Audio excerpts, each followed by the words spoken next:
Hi guys, ഇന്നൊരു easy മന്തി recipe ആയാലോ? Let's go. First ഞാൻ കുറച്ച് ജീരകം, കുരുമുളക്, കറുവപ്പട്ട, ഏലക്ക, ഗ്രാമ്പു, ഉള്ളി, വെളുത്തുള്ളി ഇതൊക്കെ എടുത്തു വെച്ചിട്ടുണ്ട്. അപ്പോൾ അതൊന്ന് ഫൈനായിട്ട് നമുക്ക് പൊടിച്ചെടുക്കണം. ഈ പൊടിച്ചു വെച്ച മസാല കുറച്ച് സൺഫ്ലവർ ഓയിലും കൂട്ടി നമ്മുടെ ചിക്കനിലേക്ക് നല്ല രീതിക്ക് മാരിനേറ്റ് ചെയ്ത് വെക്കുക. ഉപ്പ് ചേർക്കാൻ മറക്കരുത്.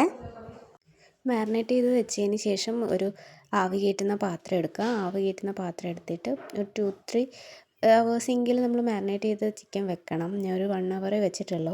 അപ്പോൾ അതിന് ശേഷം ചിക്കൻ ഓരോന്നായിട്ട് നമുക്ക് ഈ പാത്രത്തിലേക്ക് ഇടാം. 4 ഗ്ലാസ് വെള്ളമാണ് ഞാൻ ഇതിൽ ആവി കയറ്റാൻ വേണ്ടി എടുത്തേക്കുന്നത്. പിന്നെ ചിക്കൻ ചെറിയ പീസാക്കിയിട്ടാണ് മുറിച്ചത്. മന്തിക്ക് ശരിക്കും വലിയ പീസായിട്ട് തൊലിയുള്ള ചിക്കനാണ് ബെറ്റർ. ചിക്കൻ നന്നായിട്ട് വെന്തതിന് ശേഷം ഏത് പാത്രത്തിലാണോ നമ്മൾ അരിയിടാനാക്കുന്നത് ആ പാത്രം എടുക്കുക. അതിലേക്ക് കുറച്ച് സൺഫ്ലവർ ഓയിൽ ഒഴിക്കുക.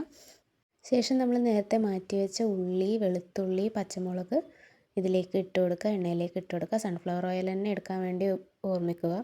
സാധാ എണ്ണ എടുക്കുമ്പോൾ നമുക്ക് ആ ഫ്ലേവർ വ്യത്യാസം നല്ല രീതിക്ക് അറിയും. എന്നിട്ട് നല്ല രീതിയിലൊന്ന് വഴറ്റി കൊടുക്കുക. നല്ല രീതിയിൽ ഒന്ന് സോട്ടാവണം.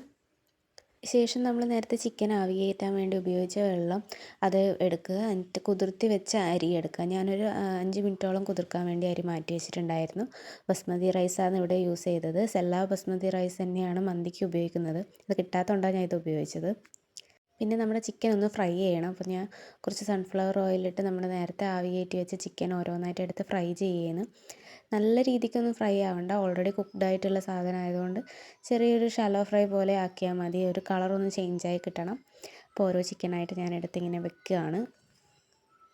ഞാനിവിടെ ആർട്ടിഫിഷ്യൽ കളറൊന്നും ആഡ് ചെയ്യുന്നില്ല. അതുകൊണ്ട് ചെറിയൊരു കളർ കിട്ടിക്കോട്ടെ വെച്ചിട്ട് മഞ്ഞൾ കുറച്ച് വെള്ളത്തിൽ കലക്കിയിട്ട് അതൊന്ന് ഒഴിച്ച് കൊടുക്കുന്നുണ്ട് റൈസിൻ്റെ മുകളിലേക്ക് കൂടി. നമ്മുടെ റൈസ് നല്ല രീതിയിൽ റെഡിയായി വന്നിട്ടുണ്ട്.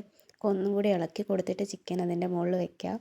ഇവിടെ നല്ല രീതിയിൽ ഒന്ന് ഇളക്കി കൊടുത്തതിന് ശേഷം നമ്മൾ ചിക്കൻ ഷാലോ ഫ്രൈ ചെയ്ത ചിക്കൻ ഓരോന്നായിട്ട് എടുത്തിട്ട് ചോറിൻ്റെ മുകളിലേക്ക് വെക്കുകയാണ്.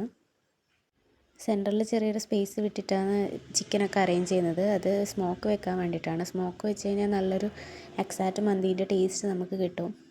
സ്മോക്ക് കൂടി കയറ്റി കഴിഞ്ഞാൽ നമ്മുടെ മന്തി റെഡിയായി. സിമ്പിൾ മന്തിയാണ്. എല്ലാവർക്കും വീട്ടിൽ നിന്ന് ട്രൈ ചെയ്യാം.